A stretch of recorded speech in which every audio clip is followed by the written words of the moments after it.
Tus programas favoritos con mayor nitidez. Con tecnología de última generación. Llegando más lejos.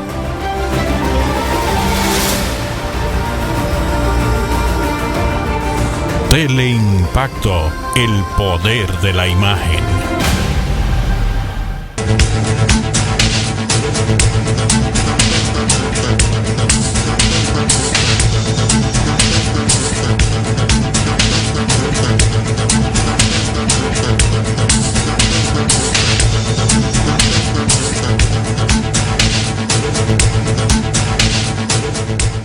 Señores, bienvenidos a otra entrega de Sondeo. Arrancamos la semana. Porque arrancamos la semana con una nota luctuosa, lamentable, Luis. Muy lamentable. La partida de nuestra gran amiga, la doctora Cristina Aguiar, diplomático, una dama que aportó muchísimo a la vida institucional del país. Murió repentinamente. Yo mismo me sorprendí esta mañana, o fue esta mañana que me enteré de su fallecimiento. Me dicen que una enfermedad letal, que apenas 15 días y murió. Relativamente joven. Sí. Estaba en ejercicio intelectual activo. Muy activa y aparentemente con una salud normal, dentro de lo que se entiende, dentro de lo que cabe. El doctor Castillo Pantaleón, justamente su amigo, por él me enteré yo que me mandó unas notas hablando muy positivamente, como es natural de ella, esta conocida profesional y diplomática, embajadora, educada o especializada en Francia. En Francia ella llegó a tener bufete de abogado abierto. Era una abogada establecida en Francia. Fue nombrada por el doctor Leonel Fernández en la frente de la UNESCO, donde desarrolló una gran labor como embajadora nuestra en esa legación. Y después dirigió la escuela diplomática y realizó contribuciones diversas porque era una mujer que amaba a su país. Sí, yo buscando aquí justamente lo que el doctor Castillo Pantaleón me mandó, y Ale te tenía puesto a ti, yo por poco lo llamo, digo, Ale, para yo tomarme el tiempo aquí de buscar. Realmente él me manda unas notas muy, para los fines interesantes, una hoja, diríamos una hoja de vida. Casi su hoja de vida, porque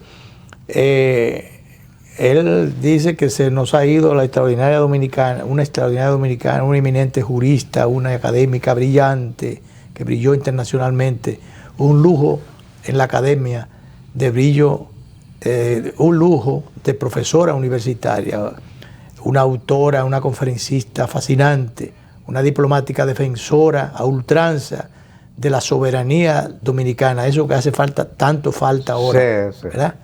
Una duartiana de convicción, que también hace falta eso, que más se integren a las filas de los defensores de la dignidad nacional, con la sangre trinitaria corriendo por sus venas. Cristina Aguiar fue una mujer admirable. Muchas cosas, de las tantísimas que se merece ella, y qué mejor que este reconocimiento, yo diría reconocimiento póstumo en las palabras de nuestro querido amigo el doctor Castillo Pantaleón. Era una persona muy agradable, y lo de conferencista, era una gran conferencista. Fue directora del Instituto de... La Escuela Diplomática. La Escuela Diplomática de la Cancillería. Sí, ella dirigió eso. Y la dirigió con mucha gallardía en un gran momento y realizando aportes importantes. Sí. Que te preguntaba ahorita fuera de cámara de que si estaba ella activa. Generalmente los embajadores, después de mucho tiempo de servicio, cuando cambian los gobiernos, lo que hacen es que siguen enrolados en la institución, en disponibilidad. En disponibilidad, pero con poca utilidad. Sí, ya ves. ¿Verdad? Y mira que en el caso de ella, es una pérdida que no se le consultara con más frecuencia. Entonces, realmente, tú sufriste eso, Danilo, sí. Para los fines, después de encargado de asuntos del Caribe. Entonces, por una situación X, al hijo del canciller, al hijo no, al esposo, al yerno del de la canciller. hija del canciller, se le ocurre que había que poner a otra gente allí, y entonces, bueno, y entonces te pusieron para no dejarte fuera como asesor del canciller al que no viste nunca. Sí, Lo viste en foto. Sí. Eso fue cuando el tiempo del canciller Carlos Morales, que en paz descanse. Entonces, bueno, el tema es que tienen a muchas personas con capacidades, especialidades. El caso de Cristina. El caso de ella, pero hay muchos otros. Así es. Entonces, yo veo, por ejemplo, tu amigo y nuestro amigo, Iván Gatón, está ahí, yo no sé si ya lo están utilizando. Yo sí sé que el país se beneficia cada vez que él asiste a un programa de televisión. Y va a estar desarrollando por lo menos una carrera académica muy importante. En estos momentos, porque él me escribe con frecuencia, está dictando conferencias en una universidad mexicana. Entonces, tú ves los conocimientos de este señor, y muy propio para hacer, y con esto no quiero que se levanten celos por lo que voy a decir, pero pudiera ser, Iván, un lujo de canciller para cualquier gobierno, y de cualquier partido. Yo le he dicho que se mantenga preparándose porque podría ser en algún momento esa la posición. ¿Tú te imaginas? Yo lo comentaba el día pasado con mi esposa y dije, pero mira, viendo yo, él tiene unas cápsulas ahora en el canal 37. Sí. Digo yo, qué bueno fuera que en un momento determinado un gobierno llega al poder, no importa el partido, y en vez de pensar en el compañerito fulano de tal, pensar en un tipo de embajador que tiene disponible ahí el país, con toda la experiencia. Iván te sabe de todo lo que es la política internacional, sobre la todo geopolítica. porque él se ha dedicado al estudio, ha hecho carrera académica, se ha mantenido académicamente al día, y presentó su doctorado en una universidad española. Pero lo mencionamos a él Sí. como ejemplo, pero ¿cuánta gente Claro. no hay ahí especializado, con capacidades extraordinarias, con una experiencia, pasando por distintas manos, por distintos gobiernos? Pero estamos hablando de ese tipo de personas que tienen una experiencia que tiene muchos años. Así es. Pero también hay una playa de jóvenes que se han formado, bueno, de aquellas personas que salieron del país a hacer maestrías en distintas ramas y que están allí, están en el servicio exterior. O sea, algunos que continúan formándose y trabajando y adquiriendo experiencia cada día más. Cada día más, adquiriendo experiencia, formación, conocimientos. Algunos de ellos, jóvenes maduros, Sí. o vamos a decirlo así, jóvenes maduros, que inclusive sirven como especie de orientadores, si no pudiéramos decir asesores, de orientadores muy puntuales a alguno que otro embajador que recién designado, por ejemplo, o no de tanto tiempo en las funciones, que le dice, mire embajador, o mire embajadora, tal cosa, mire, porque el tratamiento, la responsabilidad es muy delicada, y Sí. algunos no lo entienden porque no conocen, diríamos, los códigos de la diplomacia. Sobre todo. ¿Está bien dicho eso, Danilo? Sí, excelentemente bien dicho. Los códigos diplomáticos. Sí. Porque no, son unos compañeritos que llegan allí, Ajá. incluso como embajadores. Así Y entonces, pero hay un personal intermedio ahí, como consejero, como ministro consejero, como secretarios. Con excelente preparación. Con excelente preparación. Y con la experiencia y la Exacto. capacidad de aprender más todavía. Exacto. Y como son jóvenes, algunos, dije, jóvenes maduros, entonces con todos los bríos todavía para poder aportar mucho.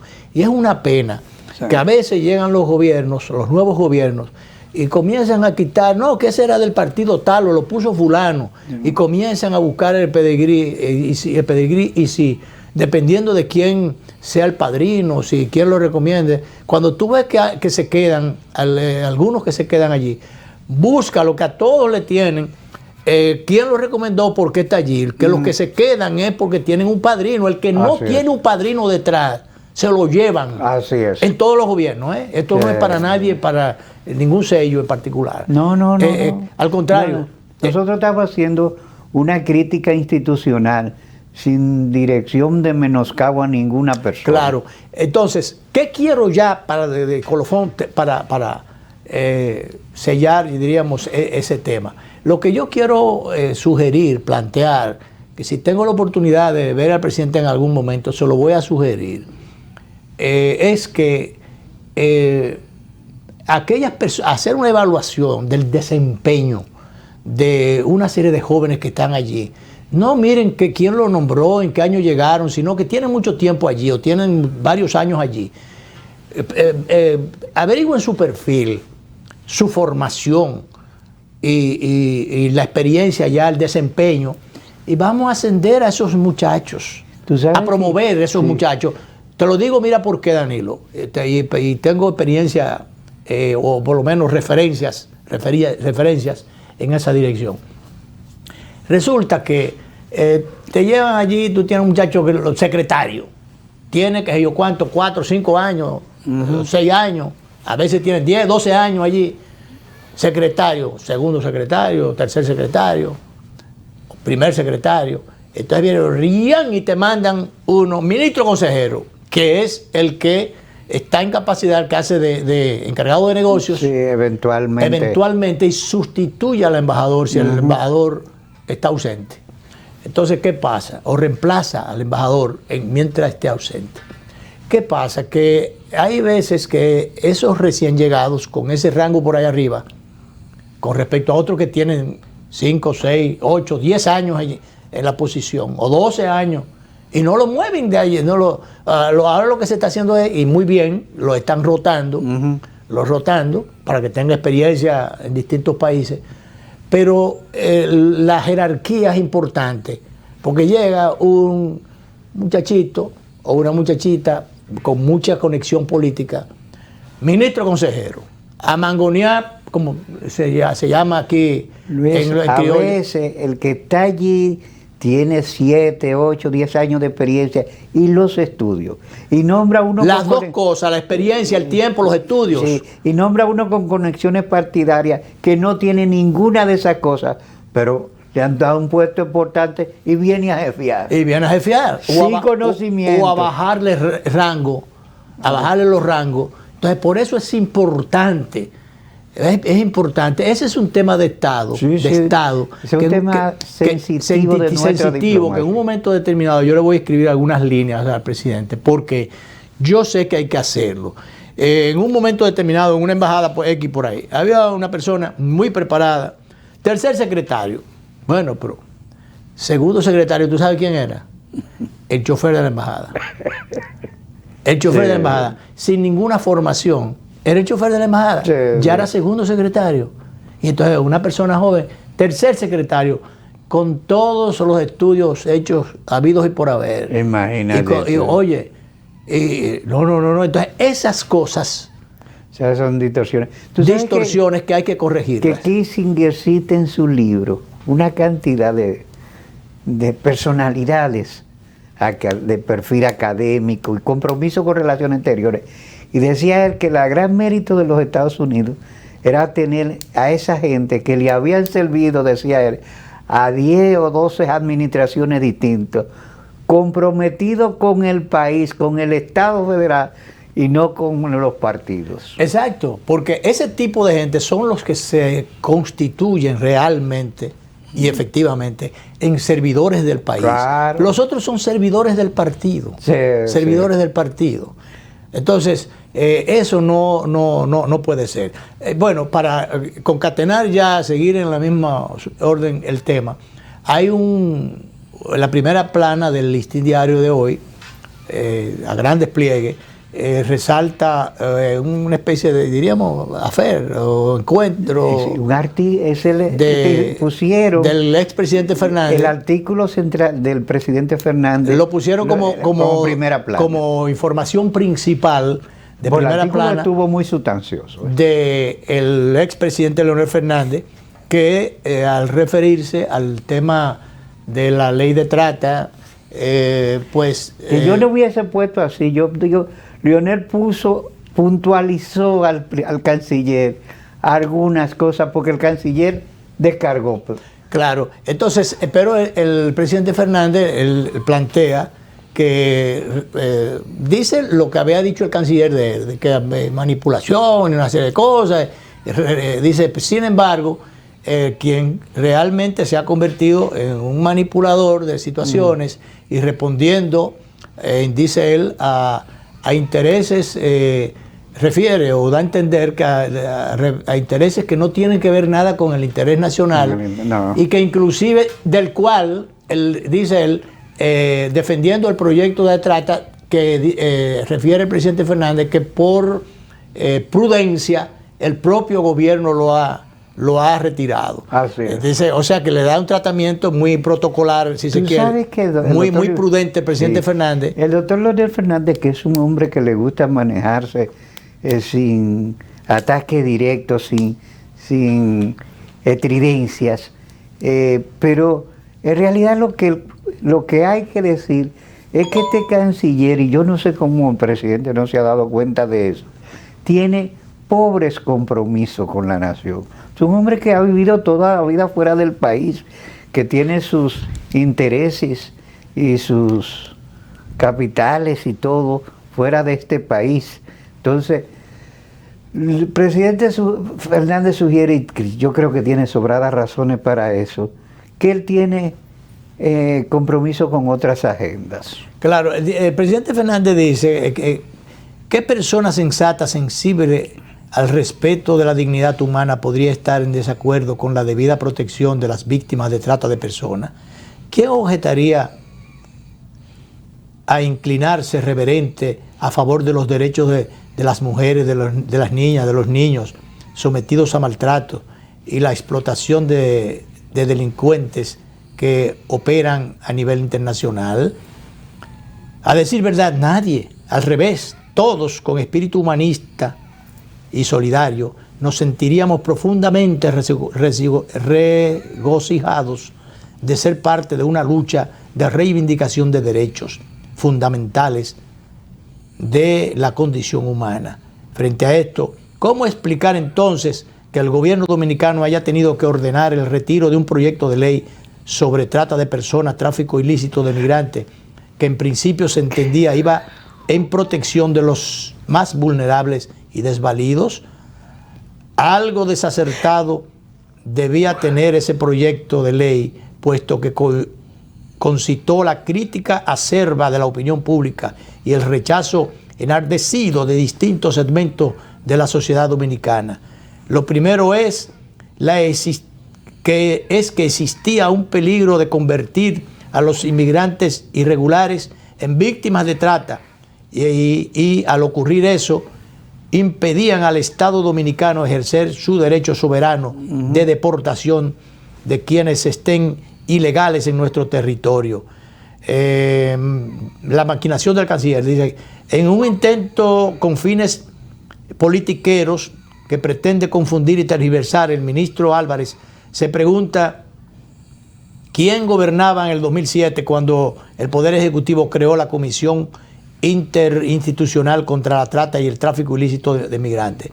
La idea es que como yo era de quien se trataba en ese entonces como cabeza del Ejecutivo, de acuerdo con su criterio, estaba descalificado para intervenir sobre el tema. Pero resulta que quien está descalificado es él, no yo. Entonces él le dice que ahora él se ha convertido en una voz, el canciller, en una voz solitaria. Sí.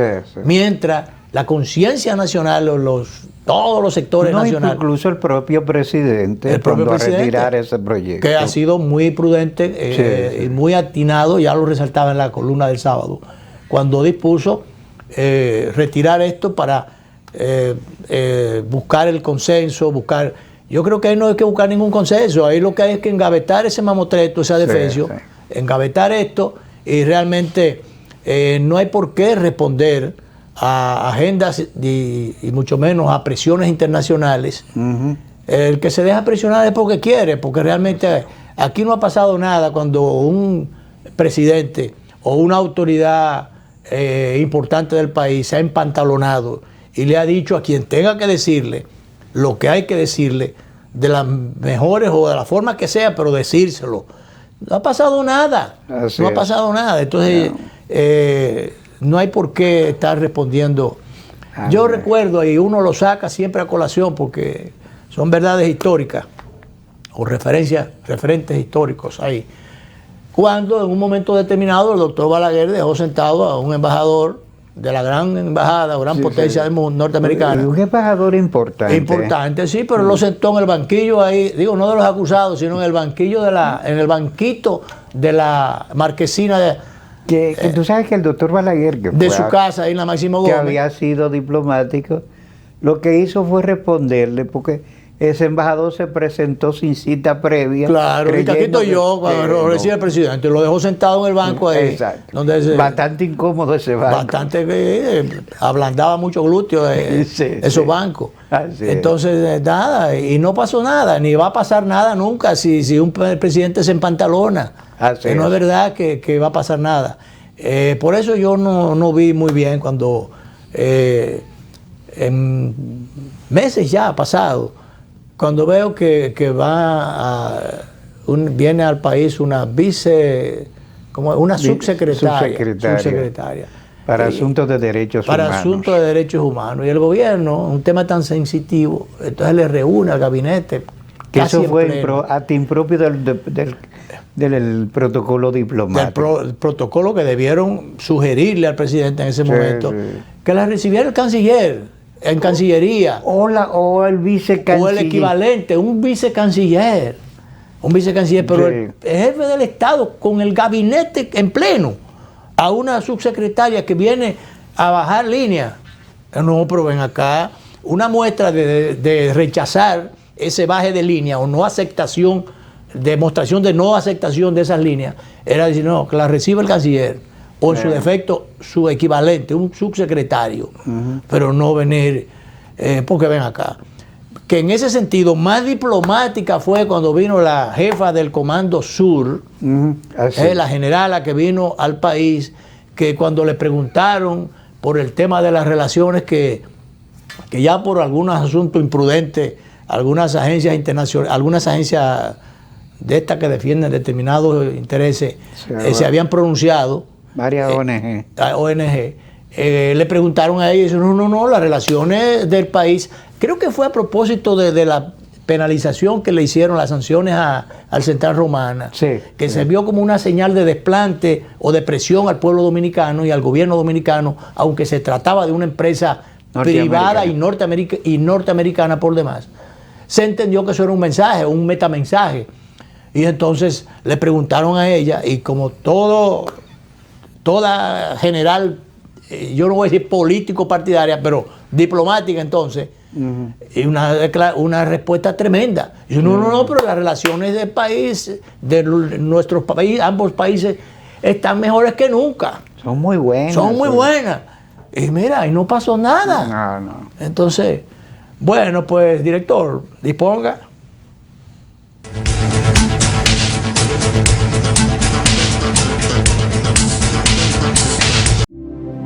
Cada taza trae con ella el sabor de los mejores deseos. Deseos que se van multiplicando durante el día y nos salen hasta en la taza. Esa taza que nos transmite con su aroma y sabor la buena onda que nos mueve siempre con una sonrisa y que llevamos con nosotros en todo momento. Por eso es que a cada taza de Café Santo Domingo siempre le sale ese sabor a lo mejor de lo nuestro.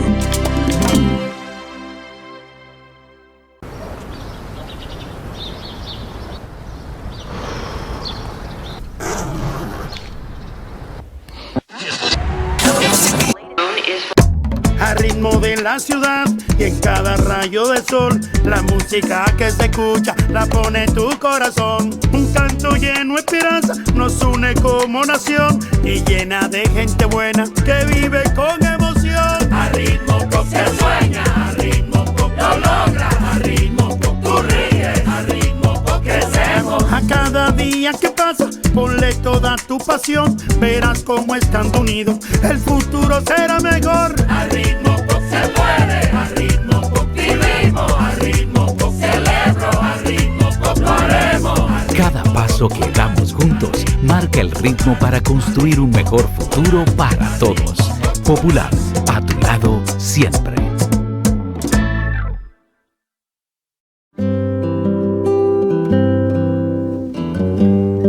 Hoy sé que no pido ni un rayo de sol para verte. No las tengo todas conmigo. Me deslumbras, me hipnotizas.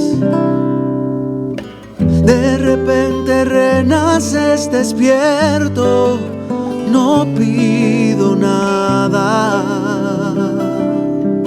Hoy sé que te quiero. Donde sea que haya un dominicano, ahí estaremos con él, porque somos Banreservas, el banco de todos los dominicanos.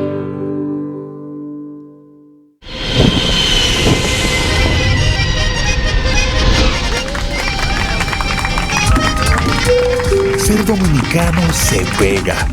No importa dónde estemos, nuestro orgullo sobresale. Somos dominicanos cuando colamos el café y le damos una bola al vecino, cuando lloramos de la risa o le ponemos ritmo al silencio. Somos dominicanos cuando celebramos nuestra cultura, sabiendo que estamos cada día mejor y respetamos las diferencias. El orgullo dominicano se pega. Sigamos siendo patria.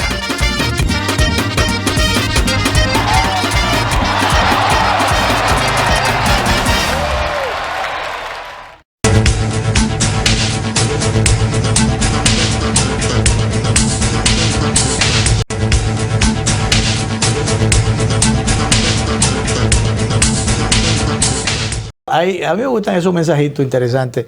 El general Colin Powell, que toda una personalidad. Decía la persona de color que ha llegado a general en Estados Unidos, sí, pero fue secretario de Estado. También. Secretario de Estado. No, un gran hombre. Un hombre muy mesurado dentro de el papel que le tocó jugar. Mírame, director, si usted tiene eso ahí entre las cosas que yo le envío. Hay unas palabras de él que me llamó. Unas reflexiones que quiero compartir con nuestro público. Dice él: un sueño no se hace realidad por arte de magia. Necesita sudor, determinación y trabajo duro. Eso es así, ¿eh? Colin Powell. Esas cosas, esas reflexiones así. Mira, pequeña, precisa, contundente, aleccionadora. Eso es verdad. Pero bien, vamos entonces a... no hemos puesto lo de Jimmy Carter. Jimmy Carter, vamos a seguir en esa onda. Sí, el presidente Jimmy Carter, que ya está... Ya lo mandaron para su casa. Después cumplió el 1 de octubre pasado, cumplió 98 años. Y presidente de los presidentes norteamericanos que quedan vivos, pero está en muy difícil situación de salud. Había pasado muy ya delicado estado de salud, había pasado por varios centros de salud y finalmente lo han mandado, déjame ver cómo es que se llama el término, cuidados paliativos. Cuidados paliativos en su domicilio, tras una serie de ingresos hospitalarios recientes. Mira a ver, director, si se encuentra con la foto de Jimmy Carter. El presidente Carter es su presidente. Que tú conociste y saludaste. Yo tuve el honor de conocer y de saludar cuando fui con mi amigo Atuey de Cans al centro Carter, justamente. Yo lo vi de lejos. Ahí Alex, el director, se encontró una foto un poquito de medio... debió buscarse una más vigorosa. No, ya estaba ahí. Ahí está un poco apalatrado. Apalatrado. O se iniciaba. Yo lo vi de lejos, una visita que hice al Departamento de Estado, y él estaba en ese momento. Y sí, todavía. Cuando yo lo vi también, ya de eso, como cuántos años casi, yo me acuerdo, Danilo, cuando yo viajé con Atuey al Centro Carter, así, mira, me gusta verlo así, recordarlo así, realmente muy vigoroso y un tanto apacible si se quiere, pero enérgico. No, pero fue un gran hombre, un gran hombre, un gran cultor de la democracia y de la paz. Y la paz, y defensor.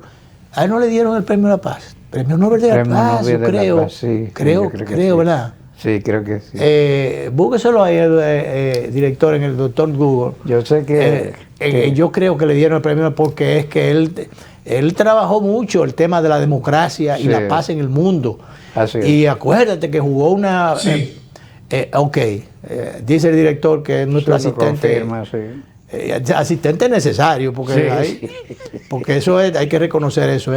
Asistente valioso y necesario. Así es. Estamos gestionando los reconocimientos. No, ya eso casi viene, pero bueno. Eso ya viene por ahí, dice. Viene por ahí.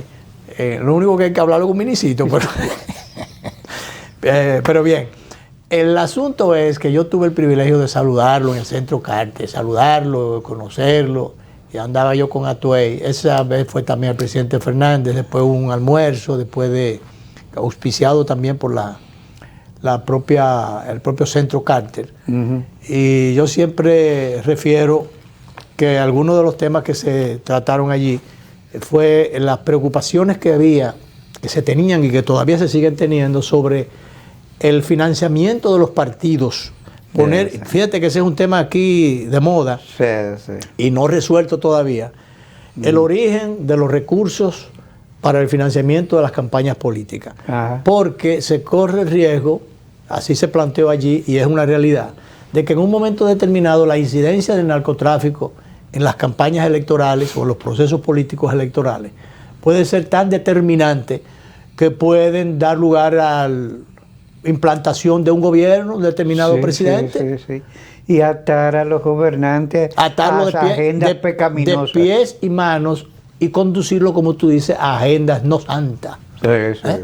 Entonces, el Centro Carter sigue haciendo sus aportes extraordinarios, que aquellos que son críticos gratuitos por ejemplo, que lo que se ha estilado, que algunos presidentes que tienen la azotea bien puesta, la cabeza bien puesta, tratan de, cuando se van de la presidencia, de dejar como parte de una impronta, de un legado a su país o a su sociedad, dejarle un centro de estudio, una fundación. Eso hizo el Centro Carter. Casi todos los presidentes de los Estados Unidos tienen esa... El presidente Obama, creo que no tiene fundación, pero se ha dedicado también a dar conferencias y a seguir haciendo aportes importantes a la democracia y a su país, a la política en el buen sentido de la palabra. Aquí lo ha hecho el presidente Fernández. Es una pena, por ejemplo, que en algún momento el presidente Hipólito Mejía no pensara en eso, que él es un gran conocedor en el aspecto agropecuario. Él pudo haber puesto un centro para discutir el futuro de la agropecuaria en la región, la agropecuaria nacional. Y sobre todo aquí, que ese es un sector en crisis en el país. Hay muchas... ¿Tú qué sabes de eso? Pero claro, un sector en crisis en el país en todos los sentidos, en la práctica, pero también a nivel académico. Hay un momento, una vez que se cerró la escuela de agronomía. La escuela de agronomía una vez tenía un solo estudiante y después terminaron cerrándola. Así es. Entonces yo tengo entendido, le digo, la cátedra la escuela de agronomía. La escuela de agronomía. La de la UNFU cerró la de... Bueno, la UNFU cerró la de ella. Yo no sé si la de Aguaste está abierta, pero en un momento tenía un solo estudiante, lo que te indica que la gente se ha querido ir por... estudios de mercado, informática, qué sé yo, ingeniería de sistemas. Y no se ha analizado, y mira, podría haberlo hecho alguien como Hipólito Patrocinado. Hipólito debió dejarle ese centro, eso a su país. Uno de los proyectos más bellos que ha asumido este país fue el Instituto Superior de Agricultura, que ha acabado convertido en una universidad, pero ya no una universidad agrícola. El Instituto Superior de Agricultura. Sí. Porque él estudió en el Loyola. Él estudió en Loyola. San Cristóbal. Pero ELISA fue un Pero proyecto. ELISA, él fue el primer director del Instituto del Tabaco. Tenía 20 y pico de años. Sí. Casi recién graduado. Sí, casi. Él pudo haberle dejado eso. Entonces después se puso a presidir el Instituto Peña Gómez, que después lo vendieron. Eso ahí están levantando la Bolívar frente a la Universidad Católica. Ahí están levantando una torre, vendieron el terreno para sacarle un dinero. El instituto, yo no sé a dónde lo llevaron, pero... Que de ahí estaba la biblioteca del doctor Peña Gómez, que es bastante extensa, pero no sé qué han hecho con ello. Claro. Y entonces, bueno, porque aquí muchas veces se venden cosas por difamar a la gente, no se entiende y se dice cosas, detracta, ofende, ¿cómo se llama esto? Detractar. Detracta, que algo queda. Y entonces, yo oí, por ejemplo, a alguien que está trabajando en la televisión de hace mucho, pero yo diría que un amigo, colega, que a veces caen en la difamación, en la detractación, que dice, no, porque los fondos de la fundación tal cosa, sería bueno investigar. Y yo, pero señor, yo que visité ese centro acompañando a mi querido amigo Atuey, que siempre lo menciono, porque lo más que me queda, o nos queda, lo que fuimos amigos sinceros de él, entrañables de él, es recordar las buenas cosas. Claro. Y esas experiencias que él tuvo que no fueron públicas, cosas que de las que uno fue testigo, o protagonista, no protagonista, testigo de excepción. Cuando el presidente Fernández le dio un paseíto por el Fútbol de Atuey de Can, yo andaba ahí, yo estaba ahí. Y él quedó maravillado, él que era un educador, profesor de la universidad de la materia de historia. Dice, pero esto es maravilloso, viendo cómo esto sirve como un centro de formación. Tú sabes que justamente ahí está la cuestión. Mucha gente llama a investigar que qué fondos sustentan a Funglode. Funglode es una realidad. Y no es una realidad de la cual se va a quedar con ella Leonel Fernández. Que no se la va a llevar para su casa. Eso es un legado. Ni se la va a llevar para su casa, ni se la va a llevar para el cementerio tampoco. Y voy yo a preguntarle al doctor Fernández, porque me enteré recientemente, debido a esas interesantes entrevistas que está haciendo Fausto Rosario Adame. Muy interesante. Sí. Felicito a Fausto por eso. Sí, hay que felicitarlo. Lo felicitamos como medio. Por esa... Pues nosotros no somos mezquinos. No, pero claro, él ha hecho, buscando figuras realmente históricas que tienen que fueron testigos. Sí. Entonces, vi una, la última, del teniente Almonte. Sí, muy bueno. No del capitán Almonte Lluvere, que fue que tenía en su momento la responsabilidad, pero el teniente Almonte era Almonte Castro era la persona que en el momento que tenía el resguardo del coronel Camacho. Bueno, que a él le dijeron, cuando el jefe inmediato de él le dijo, mire, guárdeme este hombre, o protéjame este hombre y respóndame por su cabeza. Sí. Por la cabeza suya, usted me responde por la cabeza de él también. Sí. Con la cabeza suya, usted me responde por la cabeza de él. Y tú sabes, tú debiste conocer a Alberto, ahí me fue el nombre, que era filósofo, ajedrecista, periodista, trabajó en Última Hora, en la revista Hora. ¿El Gringo Torres? No, Alberto. Pero que trabajó como que... escribiendo, era profesor de periodismo. Y fue luchador, fue izquierdista, luchador. Sí, es el teniente Almonte. Bueno, Castro. la cuestión es que la biblioteca... Un saludo para Fausto, y está haciendo un buen trabajo. Excelentísimo trabajo. La biblioteca de este intelectual, me enteré yo porque lo dijo Fausto Rosario, fue donada a Funglode. Y Narciso Isa, que le salió un poco de mezquindad, dice que una carta estaba en un libro de la biblioteca de este camarada, y dice, pero eso es fácil, eso está en Funglode. No, yo no voy a ir. Es una biblioteca que está abierta al público, claro, sin ninguna limitación de tipo alguno. Entonces voy yo a averiguar con el doctor Fernández si ya está disponible esa biblioteca de ese luchador. Y lo importante es el cómo Funglode está en contacto, se ha puesto en contacto con distintas universidades de intercambio, sí, a nivel mundial, las principales universidades del mundo. Tú puedes consultar centros importantísimos virtualmente vía la biblioteca de Funglode. Sí. Hay otra, entre las cosas que tenemos ahí, hay unas declaraciones de el general Rafael Guillermo Guzmán Fermín, el querido amigo ex jefe de la policía, que él dice que no solamente que la pretendida reforma policial, él habla de necesidades no de reforma, sino de transformación de la policía. Pero que dice que la persona que está a cargo, el famoso Pepe Vila, el asesor español que nos trajeron ahora al país para descubrirnos de nuevo, a pesar de que ya no se cambian los cangrejitos por botones.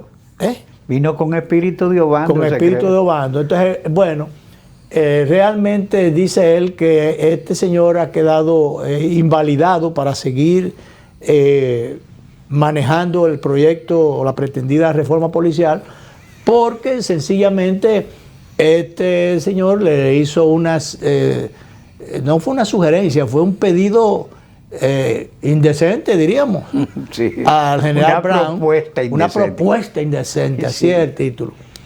Propuesta indecente al general Brown cuando el sistema Constantino, que él maneja, que es un sistema que establece que cuando cualquier patrulla, las unidades policiales, intercepten a un ciudadano, pues inmediatamente puede investigar su pedigrí allí. Sí.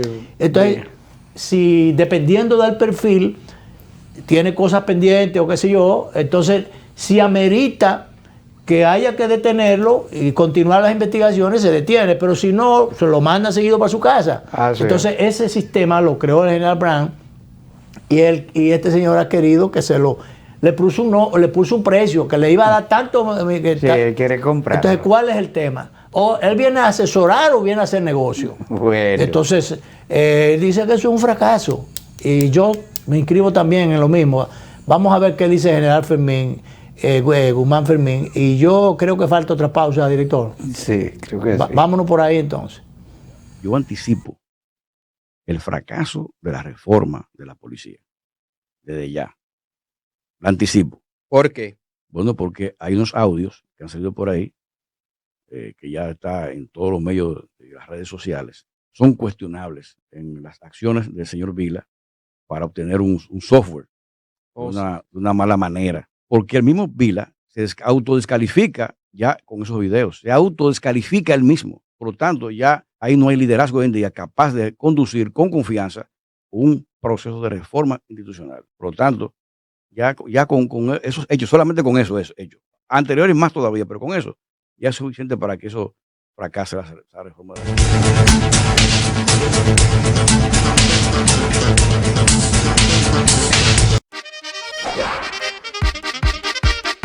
Llevamos el carnaval por dentro y por fuera. Diablos, robalagallinas, Califé, tiznaos, papeluces, llenan las calles de colores y la alegría de que siempre hay nuevos motivos para celebrar. El orgullo dominicano se pega.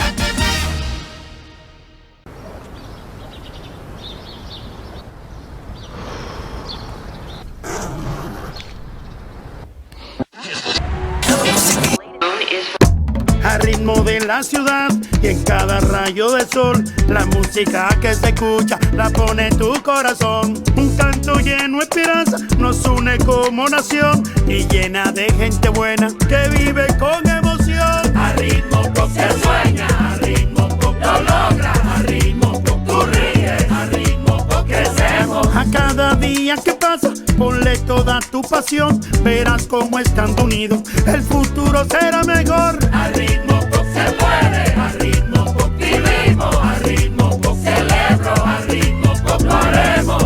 Cada paso que damos juntos marca el ritmo para construir un mejor futuro para todos. Popular, a tu lado siempre.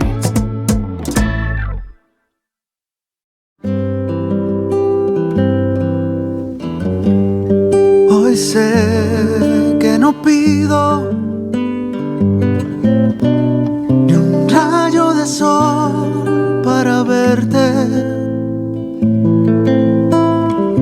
No las tengo todas conmigo. Me deslumbras, me hipnotizas. De repente renaces despierto, no pido nada. Hoy sé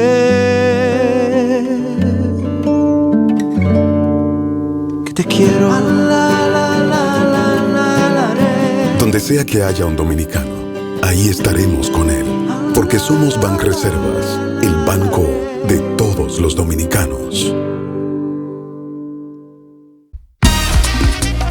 El orgullo de ser dominicano seguirá creciendo cada día. Aunque los tiempos cambian,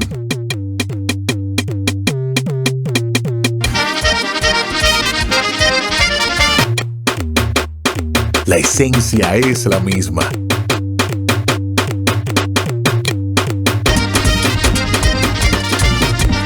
El orgullo dominicano se pega.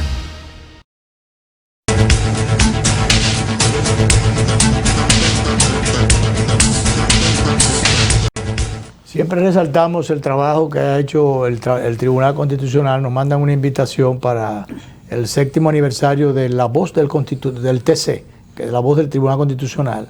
Es un órgano de difusión de la Alta Corte.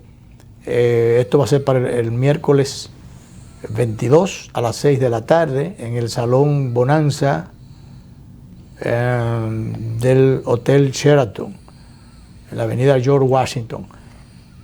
Vamos a ver si estamos por allí, porque sí, el tribunal ha estado cubriendo todo haciendo su trabajo en todos los sentidos, porque a través de este programa, La Voz del TC, se lleva mucha orientación, mucha educación a la comunidad. Todos los días hay motivos para uno felicitar al Tribunal Constitucional y al magistrado Milton Ray Guevara y a su pleno de magistrados y el personal que labora allí por el trabajo que ha venido haciendo. Me encuentro ahí que el 8% de las muertes maternas están asociadas al aborto. El 8%. Cualquiera diría que el 8 con respecto al 100 no es mucho, pero cuando se habla de muertes, sí, sobre todo cuando de cualquier cosa, de 8 es mucho. Sí, y sobre todo cuando tú estás hablando de la población femenina apta para concebir. Dice la Sociedad Ginecológica que alerta que ningún aborto es seguro. Ningún aborto es seguro. Aquellos que se creen que beberse un vaso de agua, una pastilla y ya. Entonces, y eso que no lo quieran asociar ahora al caso de la niña Esmeralda Richep, que fuera malograda por un esbirro, un salvaje que quiso utilizar el salvajismo en su mayor expresión. Sí, en sus desfogues sexuales. Desbordados deseos sexuales para malograr a esta niña al punto de llevarla, causarle la muerte, a su muerte. Una barbaridad.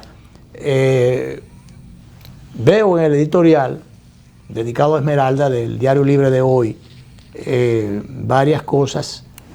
Dice que la muerte de la menor de 16 años, que ha conmovido a la sociedad dominicana, no solo por la atrocidad del suceso, sino porque revela debilidades sociales estructurales más propias de una sociedad que se desmorona en sus cimientos que de una que se encamina hacia la igualdad y el derecho.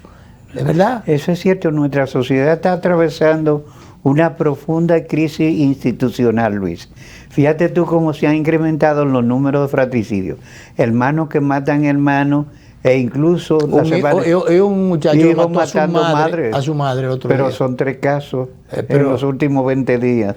Pero ahí tú te pones a ver, sí. Tú puedes estar seguro que como parte de la degradación social y moral que adolece que adolecemos en sentido general en el país, eso tiene que haber sido producto de algún alucinógeno, una ese sustancia último que mató es consumidor habitual de narcóticos. De narcóticos. Imagínate, ¿qué tú puedes esperar de una persona que esté en esas condiciones, que actúa como inconsciente, como enfermo, al grado de matar a su propia madre? Entonces, una sociedad que anda en esos rumbos, en esas direcciones, no anda bien, al contrario, anda muy mal, muy mal. Otra cosita que dice aquí más adelante, es un hecho que ha visto involucrado un maestro y que la menor no fue adecuadamente asistida por causas aún por determinar, enturbia aún más el caso. Pero hay una realidad que entristece más, y no solo a la familia. El caso, Danilo, que ya lo hemos dicho aquí, de las redes, se convirtieron durante días en un foco de ruido y de contaminación mediática deleznable. Se vilipendió a la niña muerta, a una familia, a sus amigas, a todo el entorno, sin que las autoridades, una pena, porque una situación lamentable. Que incluso Arita Bardé, que es un patólogo que abrió sendero en esa dirección, señalaba que la autopsia, la primera, o las autopsias que dice él que no ha habido autopsia, que están pidiendo una segunda, dice, pero es que no ha habido una primera. Exacto, y dice que parece ser, y él decía, si ese es el caso, lo lamento, que se está cediendo demasiado a presiones mediáticas. Y no debe ser las cosas así. Claro, dice que el Ministerio Público no debe actuar por presiones mediáticas y sancochar las cosas, porque no ha habido autopsia. Realmente que los familiares le están pidiendo de que una segunda. No, es que no hubo la primera. Porque, por ejemplo, y estamos hablando de lo que no sabemos, pero de lo que ya los especialistas nos han enseñado un poco. O no ha habido un estudio toxicológico. Entonces ahí no se... Que es fundamental. Es fundamental. Ahí no se sabe toxicológico en la doble dirección. Al verdugo no le van a hacer una autopsia porque está vivo todavía. Todavía, ¿verdad? Pero lamentablemente no se ha envenenado todavía. Pero bueno, no se sabe qué estimulante, qué cosa... si alguna sustancia fue en su cuerpo, que se alojó en su cuerpo, que él actuó desenfrenadamente, número uno. Número dos, y quizás invirtiendo por el grado de importancia, ahí no se hizo el estudio toxicológico para ver qué cosas tenía el organismo de la niña, qué fármacos tenía, si tenía droga, qué cosas tenía, qué cosas le echaron.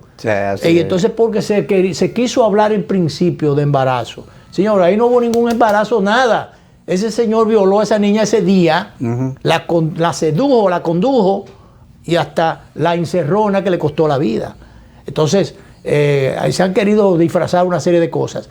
Si realmente le hacen ese estudio, que todavía tienen que hacérselo, como parte de las investigaciones. Yo entiendo que se determina es obligatorio. Si le dio pastillas para abortivas, si hubo sustancias de droga, si hubo alcohol, Sí, ¿Qué cosas había en el organismo de esa niña? Cualquiera de ellas, por ejemplo, si le da alcohol, que es legal aquí, pero para una menor no. Exacto. Ella era una menor, si le dio alcohol, él está violando de las tantas violaciones. De las tantas violaciones acumuladas que tiene, porque Así tiene un es. montón de violaciones para Así algunos es. que están queriendo dorar la píldora, incluyendo a una niña, hija de él, que claro, casi como todo hijo para un padre es bueno, todos los papás y madres van a ser buenos, o lo Sí. mejor del mundo para sus hijos. Pero mira, más le valdría a esa niña callarse la boca. Sí. Callarse la boca. Guardar silencio. Guardar silencio en un momento como este. Y que si no ella aportan tiene, nada. Si ella tiene tanto amor por el padre, irle a llevar comida Claro. y asistirle, pero guardar silencio. Que guardar silencio y no querer venir sobre diríamos la situación derramada, venir a despotricar y a echar limones sobre heridas. Sobre heridas, porque ¿qué aporta eso? Así es. ¿Qué aporta esto? No, realmente penoso. Oye, no llegamos hasta la presa de Monte Grande. De Monte Grande, que el presidente estuvo por allá, el director. Que vamos a ver si se cierra ese expediente. Cerrar ese expediente que comenzó hace muchísimo tiempo, varios gobiernos han pasado, y él dicen que él la encontró en un 38%, pero que los técnicos le han dicho que estaría lista esta obra para el mes de julio. Ojalá que forme parte de la inauguración del presidente Abinader, porque esto va a transformar la vida y de todo el entorno de la presa de Monte Grande. Sí dejó inaugurado ya las viviendas, que también hace todos los años del mundo, la gente que fueron desalojadas, Sí, ahora sí. fue que la asentaron. las posesionaron. Pero bien, que se inaugure esto, ojalá, y se termine y se inaugure y que se dé un palazo, ya no un palazo, el inaugurazo. Bueno, se levanta la cosa para que comience a canalizar el agua. Bueno, vámonos, director.